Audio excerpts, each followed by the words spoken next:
సంస్కృతి, మన సాంప్రదాయాలు ఎప్పటికీ మనతోనే ఉండాలి. సబ్స్క్రైబ్ చేయండి తిలక్.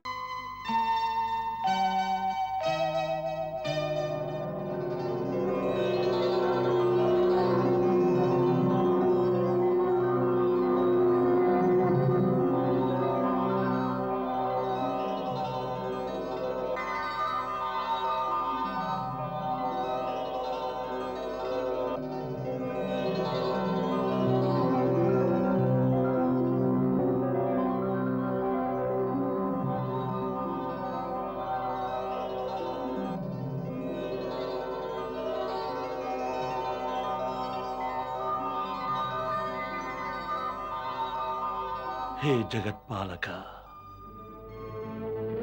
మహనీయ ఆదిశేష, ఈ భక్తుని నమస్సుమాంజలులు స్వీకరించండి.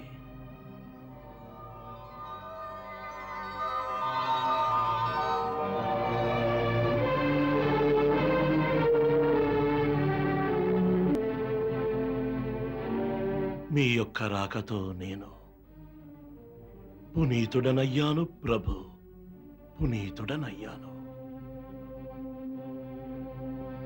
మహాముని, నేను తమకు ఏ విధంగా తోడ్పడగలను?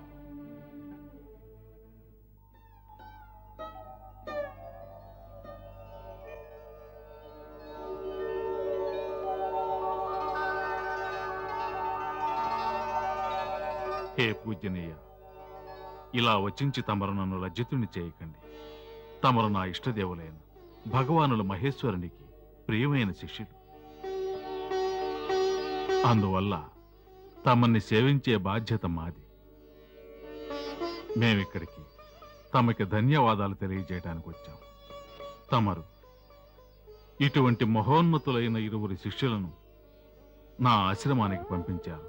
వీరిరువురు సమస్త 64 విద్యలు కేవలం 64 దినాల్లో అభ్యసించి విద్యనే నా యొక్క భాండాగారాన్ని ఖాళీ చేశారు.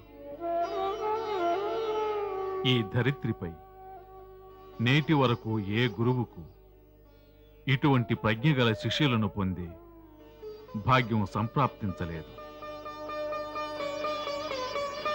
ఇన్ని దినాలు భ్రమలో ఉండి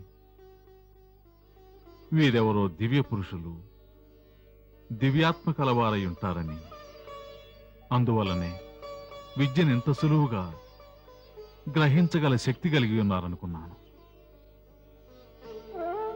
కానీ నాకిప్పుడు ఈ దృశ్యం చూశాక పూర్తిగా గోచరమైంది. కేవలం వీరు దివ్య పురుషులే కారు, స్వయంగా సర్వశక్తి సంపన్నులైన భగవానులు.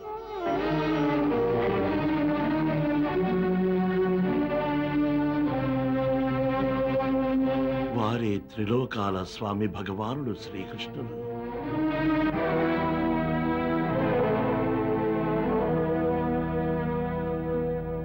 ఇక వీరేమో త్రిలోకాలను తన పడగతో భరించే స్వయం భగవానుడు ఆదిశేషుడు.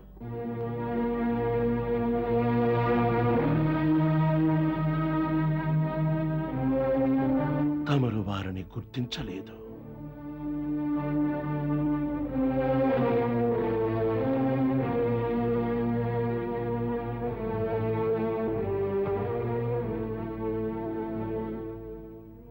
నా మందబుద్ధికి ప్రత్యక్ష నిదర్శనమిది. నా కళ్ళ ముందు త్రిలోకనాథుడు సంచరిస్తుంటే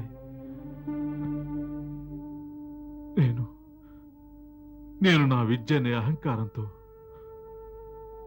సాక్షాత్తు విద్యాపతికి విద్య నేర్పే సాహసం చేశాను. కాదు, దానికి కారణం తమ మందబుద్ధి కాదు. దానికి కారణం స్వయంగా వీరి మాయే.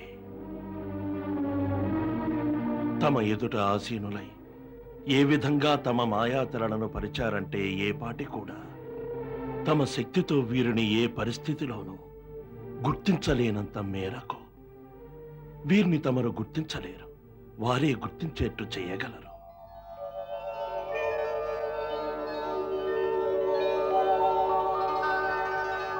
ఎవరు స్వయంగా రారు. వచ్చేట్టు వారే చేస్తారు.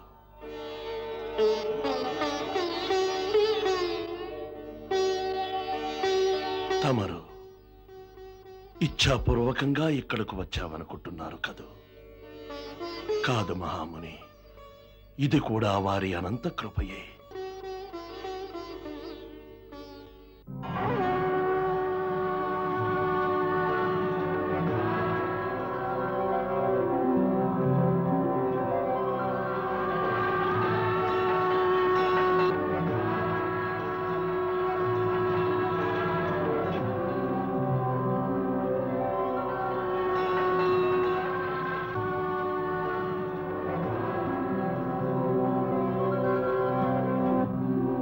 హే జగదీశ్వర, హే త్రిలోకనాథ,